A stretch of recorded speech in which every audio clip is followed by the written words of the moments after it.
Welcome home to Tall Poppies, and today we are playing the second half of our interview. Our initial interview was Sarah Ann Mann, who is the founder of Creations by Sarah Ann. And at the end of this, you'll just be wanting to get out there and buying some of her products, which I believe are now on Ziggy.com, who are also one of our in-house entrepreneurs that we were following.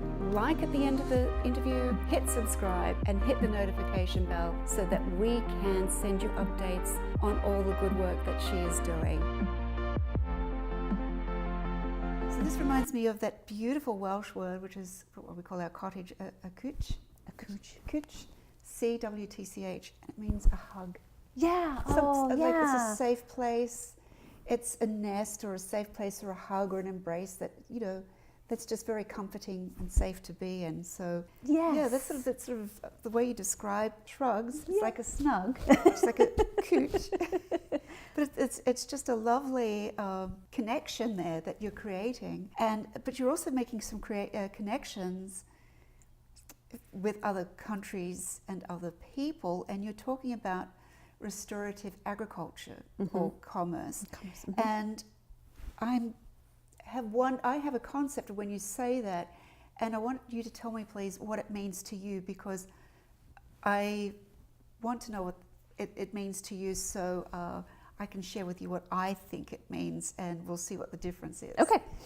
So the term came about, I was talking with my mentor, and we were talking about my values when it came to this company. On my own, when I was doing my research about where I would have this manufactured, there were just no-goes for me. So when I... what do you mean by no-go? So the more I would learn about the consequences, so to speak, of having something created in a certain country, whether it was how the animal was treated, or I am passionate about how the people are treated, how the animals are treated, and how the environment is treated. I wouldn't consider myself labeled an environmentalist or an animal activist, because I feel like those are more pushy on people. Yes. And I want my customers to feel like the Shrug makes them feel. I want them to know that this is a decision they can make on their own, that they can feel proud about, rather than defensive about or shame or anything like that. I think that companies and communication through growth is better than through shame. So the worldview of your customer is that I'll answer that by going to what the restorative commerce is. That term was something we had talked about. Somebody had coined what they thought that restorative commerce was, and it was it was like a people, profit, planet.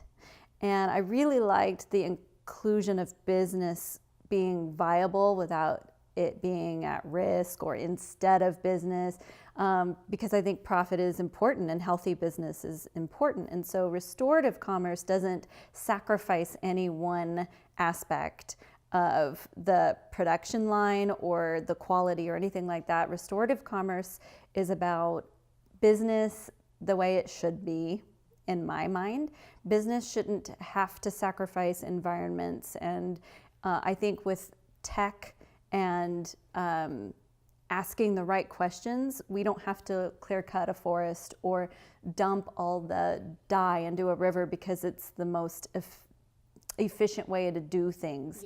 Yeah. We don't have to mass produce these animals and treat them a certain way because it's efficient. We're actually not asking the right questions when that is happening. I feel that's broken business, and restorative business is the way business should be, which is everybody benefits. The customer benefits with a great product, the business benefits with viable production and good cash flow, and then every line across there that makes the product, the animal or the person or the environment, that all is made better and healthier through the act of that business, that commerce. So what is restored? So, and that's where the word restore is curious for me, because these places that you're getting your alpaca from, it's not taking them back to a pinnacle of economy in the Andes, because they never had that. So what is restorative economy restoring back to? Well, okay, so this goes into some deep philosophy for me. We'll just compress it. I know, and so I'm like, oh dear, I don't want to talk your ear off. So is it taking commerce back in some ways away from being enforced regulatory and enforced PC, back to the individuals by their choices driving how commerce is done, and taking it back maybe to pre-industrial type connecting and putting your money where you know where the source is and how the quality is? And does it sound much? Yeah, it's about that without the, so I think what happened, my idea about what happened, especially with like the industrialization of everything, was we threw the baby out with the bathwater, and it became all about business and just growing, making as much as possible and selling as much as possible. And we threw the baby out with the bathwater because and what's the baby here? The customer is, as far as we're not all cookie cutter. So we're not cookie cutter consumers. No. Right. And so when it comes to specifically fashion industry, my shape is different than your shape, and women are many different shapes. When they industrialized fashion, in the factory, it was based off of the male shape when they needed to make a bunch of uniforms for war, which is fine, and they needed to make them quickly, and they needed to get them on the soldiers, and they needed to get the soldiers out, and so they were just figuring this out. Then they took that and they started applying it to many different things, and that's why, for lack of a better example, we don't have corsets we don't wear corsets, because they take quite a bit of time to make, and they were all made individually for each individual woman. There were a lot of hand tailors. Tailors are now a dying breed. And women don't, it's almost anti-economical to make your own clothing, whereas back then it was very economical to learn how to do that.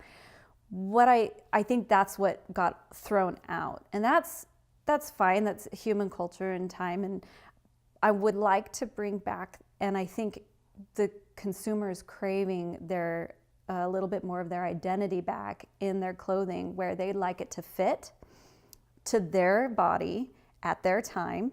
They would like it to last longer than 5 minutes, so that that built-in obsolescence that they put in phones, they also put in clothing. They want that shirt to last 10 washings before things start to fall apart and you feel like you need to buy another one. I think that was a fear tactic that didn't really work, as far as for example, you look at Patagonia and how he builds things to last forever. That's the brand, and people they love it and they buy even more. So that's what I'm really inspired by, as far as things being of quality and lasting, and having just enough personality for that person to express themselves. Do you think that clothing or items that people wear for a long time imbue part of the wearer into them? Oh, absolutely. You know, and I'll give you an example here. When my dad was killed, I've still got his jumper, or what you call a sweater, that my mum had hand knitted for him, and I've still got it to this day, and I still, just feel so much closer to him, and it's, very sentimental and, silly, but, I think Not that silly. it is, I think that if this actually adds value to the garment, if you can actually connect with it and wear with it, I think that as you were talking about, your return on investment is what you got out of it. I think part of the return on investment for the customer you have is what they put into the garment. Do you think that's part of? Oh, absolutely, absolutely. I was talking with a boutique owner about the design and what did she think, because I love to get other people's ideas on how they wear it. Like I didn't really think about breastfeeding when I had designed it, but that happens to be a wonderful thing that people enjoy. And she added a button to hers because she likes to wear it. I don't want to move my microphone, but she likes to fold it and have a little button here so that it's even tighter around her shoulders. And so we were discussing like, ooh, how could I add that element to it? And she's taken it on as her own and how she wears it, and added her own little personality with that.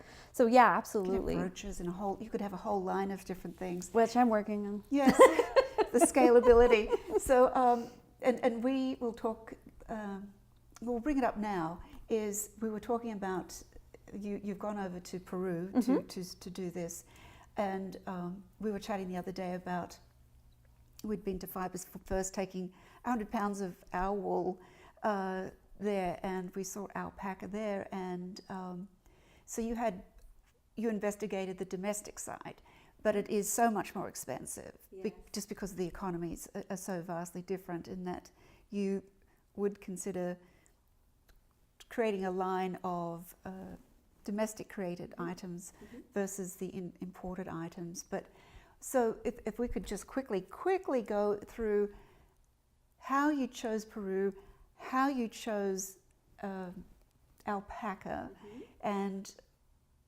how your prior business experience dealing with regulatory matters really translated well into the importing side.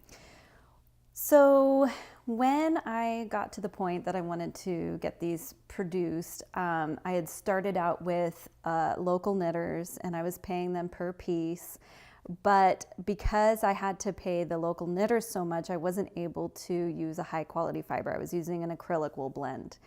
And watching my customers wear it, I could see, and me wearing them myself, I hated that they were fraying and pilling all the time, because acrylic does that.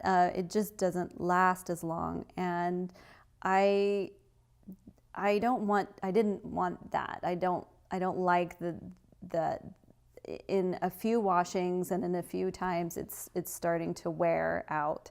And how would, being in the customer's shoes, how would you feel to invest in this piece, because I'm still having to charge quite a bit for the labor? How would you feel investing in this piece and it just starting to slow, so thinking about and being very empathetic of how my customer feels, it led me to looking at other avenues. So I started with, someone had suggested, well, why not make it of cashmere? If we could just make it of anything, why not cashmere? Okay. So I look into cashmere, and the more I learn about cashmere, it's not checking off my list of needs, which is, I learned more about cashmere almost being like blood diamonds right now. The animals are supposed to be just sheared, and that's about as traumatic as it gets for them, but that's not the reality of it. They're because cashmere's popular, cashmere's mass produced, those goats are not well treated. They're mostly in Mongolia and China, and they're treated like blood diamonds because they are so valuable that they are being stolen a lot of the times. The animals are broken in that process. Like, they'll just manhandle them, and they're not only stressed out, they lose their babies if they're pregnant, which is also bad for the farmer, besides the stealing part. And then they kill them after, like the thieves will shear them and kill them so that it doesn't link back to them. And it's just a very volatile fiber to invest in right now. I couldn't be a part of that. And so I was like, I get it that cashmere is seen as this amazing fiber, and I think it is a beautiful fiber if the other things weren't happening.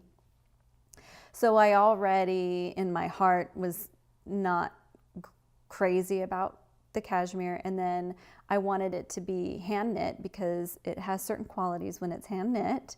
And speaking to other manufacturers, mainly over in the East, I looked everywhere. I mean, people were suggesting things left, right, and sideways, and I was looking all over the world, and I was emailing, and we went to Las Vegas, where they have a big trade show where a lot of manufacturers from all over the world come, so I could speak to them. And I just, in America, they were shutting doors in my face a lot, saying, no, this is bad. And why was that? Was it because you're too small? Mm-hmm. Partly because I was too small, partly because they didn't see the value in hand knit things. They were all factory knit, and they wouldn't knit it just, I had a very specific way I wanted it knit for the look and the design of it, and they weren't going to do that. I have a question. Yes. In your wine shop, you got onto artisan beer before everybody else, you know, really were acknowledging it. And before that time, you know, the big beer companies were making fun of the artisanal beer makers, saying, you know, oh, who's going to pay $5 for a bottle of beer? Little guys. You know, really. And now they've really restructured their huge companies around the values and the quality of handmade beers. Yes. It's really been stunning. Yes. Do you think that you're also on the forefront of returning back to this handcrafted method, which really is all about connecting? Yes, absolutely. So do you think that you're on the forefront of where fashion could be going? Yes, I'm always looking to the future of that, because I am a consumer as well as an entrepreneur. And I think that a business's greatest asset is its relationship with the customer. We had a very strong one naturally at Enoteca, and Enoteca is? The wine shop. Oh, okay. That was its name. And we had forged really good connections with our customers. We listened to them. We were the only company in our area at the time that would take orders. So if we didn't carry something, and somebody's like, well, I was just on a trip and I had this and it was amazing. We're like, what is it? And how can we get a hold of you? And we thought that's what you should do. Little did we know we were the only ones doing that in our area, and it grew our business exponentially. So I'm always listening to my customer. Like, that taught me to really respect what my customer has to say. I don't know everything. I know what I care about for my customer, but I'm always listening to what they say. And so I think it's one of the biggest assets. And like, for our marketing, for making the product better, it's almost not quite 100% a co-creation, but I'm always listening, because they're the ones wearing it. You see your customers almost in a partnership with you. Absolutely. Okay, that's really quite intriguing. So you're at the trade show in Las Vegas, and you're feeling somewhat lost and rejected. And on the last day, was it that you, would you want to share this as the serendipity? Yeah. So, like I said, I'm self-taught, and I had bought a few books on fashion design and how to survive in the fashion world, because a lot of companies I read would get all this funding, make a line, and then go broke because the line didn't work because of a lot of reasons. So I was reading these books, and one was by a woman named Frances Harder, and she had this really great book, and she just so happened to be at the trade show I was at. And I saw her on stage, and she gave a spiel, and it was really cool. And then I'm going throughout talking to these manufacturers, feeling like they're all telling me they won't or can't or don't know what I'm talking about, or they want to take pictures of my item and steal it, because intellectual property in the fashion world is impossible to protect, it feels like. So anyways, I was feeling really lost, and she happened to be sitting right in this like welcoming area, and I went up to her and I was like, I have a product, it's in my backpack, would you help me? I feel really lost. And she said, sure. I pull it out and I show her kind of secretly, And I said, I don't know where to get this manufactured. I want it hand knit, and I want it to be I don't know what to do. And she goes like this for a few minutes, and she goes, Peru. I was like, Peru? Peru? What do you mean? And she's like, they can hand knit this out of alpaca, and it'll be beautiful. And I was like, alpaca. And we had bought an alpaca sweater for my husband, and it wasn't cute. It was it that thick brown black? Yes. And I was like, alpaca, okay, cashmere, alpaca. It's just one step up from Brillo. Yeah, I was like, okay. And but it was a lead, and I said, well, how do I contact Peru? And she said, email me. This is my email, and I'll get you a connection. Okay. Yes, thank you. I get home, I email her, and she gives me the contact for the Peruvian government as kind of that barrier to get through. Yes. And they want to verify that I am a legitimate entity, and then they give me a list of legitimate entities that would be able to help me in the area that they're like, well, what kind of, are you looking for fibers and da-da-da-da-da. So it sounds like the Peruvian government were really helpful in this. Yeah. The most helpful. Yeah. Of all and protecting their own. Absolutely. As well as enabling business, but making sure that it's kosher. Right. Yeah. Because one of the things I learned about looking at the other manufacturers in the other countries was there's a lot of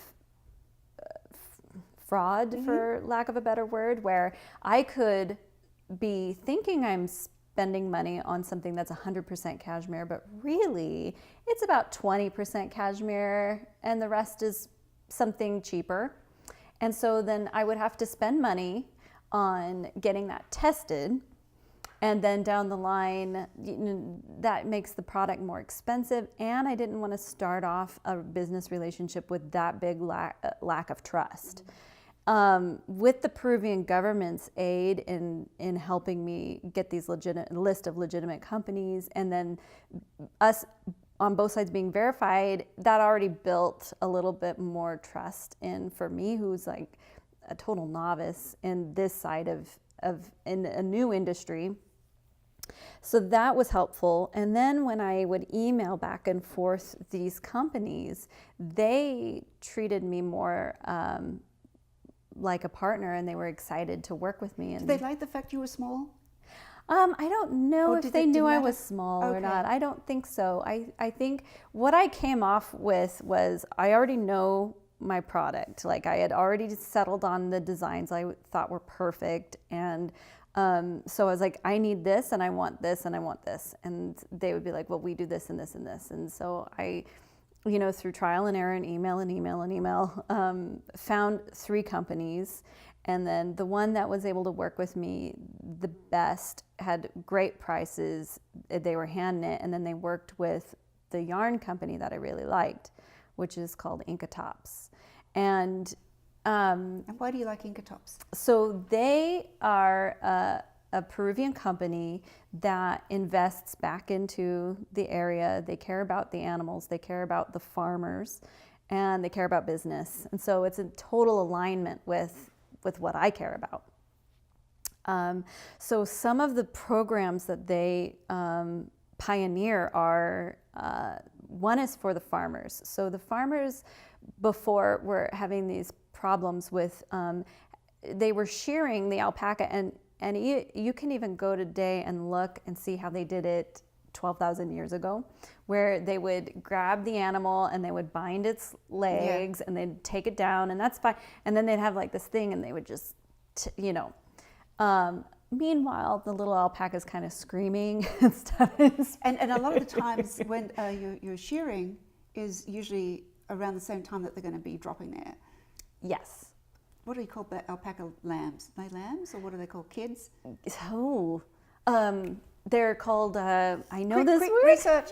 Cria. Cria. There we go. That's it. I was like bria, almost. Cria. So, so that's you get a lot of you have a lot of loss Yes, you have that with sheep and they abort their babies on or they don't survive very well post-delivery, yeah. Well, for the alpaca, what they were finding was they would just have these miscarriages, and they were losing. So that's bad for the animal, and that's bad for the farmer to lose that next lot, and then it's this domino effect of bad. And then because it was just the practice that had always been done, they thought it was just the way it should be done. Right. And then Inca Tops came along and said, what if we could do this better? Which is a great question. And they developed a new system to where it's quicker, it's less stressful for the alpaca. They had a huge reduction in miscarriages for the pregnant females, and it was yielding a higher crop for the farmer. So the farmer was able to preserve the next generation of alpacas and get more money for a finer crop. So with the better shearing practice, even the end consumer gets a better fiber for it. So even if the farmer has to wait 2 years for a fleece, he's going to get much more money for that fleece, absolutely, than he would before, and he's also going to have more money and less stressed animals, and life's going to be easier for him and the animals. Yes, and this company was investing in training the independent farmers throughout the land on no, really, this is the way to do it. And I've witnessed it online. I haven't been to Peru yet. That will be next year. I'm going with you. But I've seen it online, and the animal is fine, and the farmers are working quickly and precisely. It's it's like watching an operation, and it's great. And then they will take that fiber, they'll buy it from the farmer, and they'll process it to many different quality levels, and then local people in my manufacturer who hand knits will buy the yarn and then either have their own designs, which Peru is an up and coming fashion mecca of its own, which needs to be invested in. Oh, it's a remarkable country. It is. It really is. They really are. That's why I want to go there, because I feel like I am not the only company that's discovered how incredible Peru is, but I don't feel like enough companies are aware of it, and I would like to help pioneer a dialogue. Absolutely. I know we know about Peru because my daughter and her friend started Kids Aid, which is they started a non-profit, and most of their activities were in Peru, and it was just marvelous for them. It's not perfect, but boy, it's ahead of the curve of many other places. Yes. And I'm not talking just about South American places, countries. I'm talking about even European countries in the infrastructure creation, that the dynamism of the country and its population and its eagerness is just really fantastic. Yes, It they're really is worth an economy. investing in. Absolutely, it's certainly just worth it in investigating. Yes. I really fell in love with the whole country, their culture, their love of that animal that's providing this fiber. So I'm working with an expert in fibers. And I have a question. Yes. How long is it estimated that the people of Peru, the indigenous populations, have been working, have had this coexistence with alpacas? 12,000 years. 12,000 years, Yeah. Probably even older. So that's a long time. Right. I made a joke on my Facebook page for the business where I said, alpaca is the it animal of 2018 for America. I mean, they're on art, and women are buying little alpaca things everywhere. But I was like, but it's been the it animal in Peru for 12,000 years. They have adored, domesticated. They have a blessing ceremony once a year where they ask Pachamama, which is their Mother Earth, to bless the alpacas so that their fiber covers the world, so that everybody would get to wear. Pachamama would be a great brand name. Yeah, Pachamama. Yeah. And I don't know if I'm saying it right, but I read it. I was like, Pachamama, and I just love the culture, and I wanted to make something that could be relatable to honor their culture and their what they produce, but with a modern twist, so that women that want to wear something, like not everybody wants to wear something that's tribal looking, or and don't they wear something that's almost like a cape, some of the women? it's much longer, but yes, but and Peru has such, they love their vibrant colors. And while that's awesome and I love it, I wanted to create something that was a little bit more timeless and a little more modern, so that women could be introduced to Peru, but also feel like they could wear this in New York and to a luncheon. Fashion lines anyway. So, right, and I'm going to make way more things. Yes. So, I think this is, so in wrapping up really quickly, because this is going to be just such a delight to revisit with you and get to know you more and more as we visit. So you are looking at scaling up. Have you launched? Yes. Yeah, and you've launched on your website. Yes. And it is bysarahann.com. Sarah with an H and without an E. Yes. And we'll put the link below. And so we were talking about bootstrapping. Mm-hmm. And we both have seen, the dangers of people not getting the right amount of funding. Mm-hmm. So in fashion and retail, have you seen that? Well, I've seen the downsides to having too much funding and not enough vision or relationship with the customer. And that I know personally of a few brands that have gone by the wayside, don't exist anymore, because they had all this funding and they made a line which costs $50,000 to $100,000 to make one line, and if you don't have that relationship with the customer, then no one's going to buy, and you have to spend all this money making that relationship with the customer. Meanwhile, you're spending all this money on product development and getting the product out there, and it's just so much money so quickly that if you don't have that relationship yet, then you don't even know what they like and if they're going to buy it. It's like putting a piece of art out there and hoping people like it. But if you're Jackson Pollock in the wrong era, it's not going to go well. Jackson Pollock had to establish relationships first before he sold it. And so Seth Godin talks about when friends and family invest $200,000 to $400,000 with you, that's the danger zone, because you can't jump that chasm. Mm-hmm. You need far multiples of that, and those investors are wanting their money back. Mm-hmm. So bootstrapping is not a bad method until you do proof of concept, and mm-hmm. then they'll come. The investors will come, because you're coming with also your customer base. Right. So what is it that you could wrap up with what you are doing and the value that you're creating in a sentence?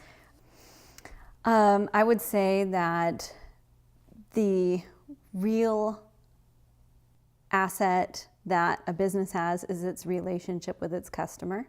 So, for example, this, especially in fashion, intellectual property can be easily taken from you. It's very expensive to protect intellectual property. However, what they can't take from me is my relationship with my customer, that I am always working on building with video and going to places like trunk shows live and sharing that story over and over again. I am in for the long haul. This isn't going to be a quick buck. This isn't going to be a flash in the pan. I am here to build that relationship with the customer, because I care so much about my philosophy for fashion and business. So what I mean by that is I wanted to provide for my customer an excellent product that also was healthy for everyone else that produced the product. And in that, it's going to take time to educate the customer on what that means. I know they want it. They don't know what it sounds like in words yet. So when they hear it, when I tell the story of how these were made and how I designed them and how the alpacas are treated, they fall in love with the Shrug, and then they're even more proud to wear it, and then they tell their friends. And that's how we built Enoteca too. They would fall in love with that wine and the story, and they would tell it at the dinner party, and we never needed to really market as far as billboards and that old way of marketing. So this is almost like a canvas where that's, or maybe a letter, or, you know, it has so many metaphors between the people who create it, your values, and that of your client, your customer, but then also weaving into this the people that wear it over time, weave their own story into that of the people who made it and you and what they are, and it's just really quite lovely.